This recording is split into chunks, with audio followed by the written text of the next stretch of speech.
On Tuesday, May 17th, Schenectady City School District residents will go to the polls to vote on a proposed budget of $153.6 million for the 2011-12 school year. The budget decreases spending by more than $7 million and continues to support Schenectady's key educational initiatives. It will also keep the tax rate flat despite a $3.4 million cut in state aid. We have to balance a whole bunch of critical interests. The single most important interest that we have to address is students. Always be looking at what is it we're doing for students, what programs and services, how can we keep them in place, how can we improve them.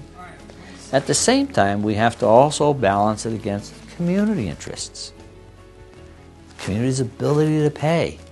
In mid-March, Superintendent John Yagelski unveiled his baseline budget, which was built from scratch rather than rolling over the expenditure costs from the 2010-11 budget.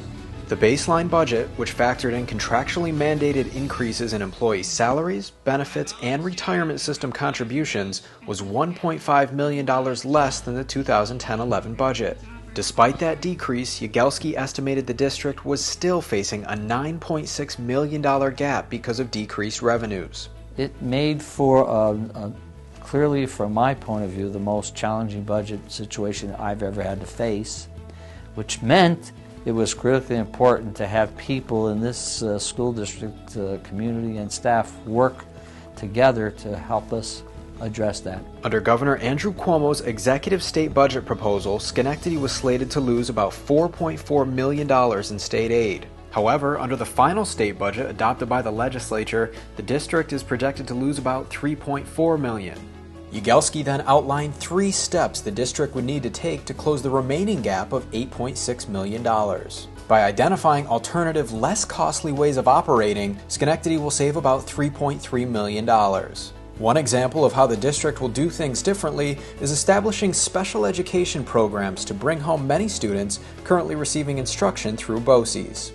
By developing a multi-year plan for the use of fund balance and reserves, the district will save about $3 million. Superintendent Yagelski reviewed 8 of the district's reserve accounts and determined that many of them simply had more money than needed set aside. For example, the district's insurance liability reserve will be reduced from $3.6 million to $150,000.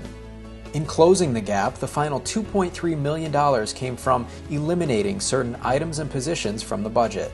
In total, 24 positions will be eliminated, including 16 support staff and the equivalent of 8 high school teachers. Throughout the budget process, Yagelski stressed the importance of shedding the status quo in favor of finding new, cost-effective ways of operating that will have long-term effects. Although the district used a significant amount of money from its fund balance for the 2011-12 budget, the account is not depleted. In fact, the district will carry over the maximum amount allowable by law, which is 4% of the proposed 2011-12 budget, amounting to about $6.1 million.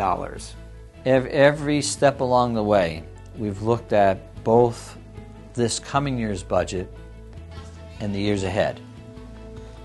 It can't be for this year, well, we solved it all and it's gone, we're fixed. That's not the case. I don't see the state turning around very quickly. So we really paid an eye toward next year and the years beyond that.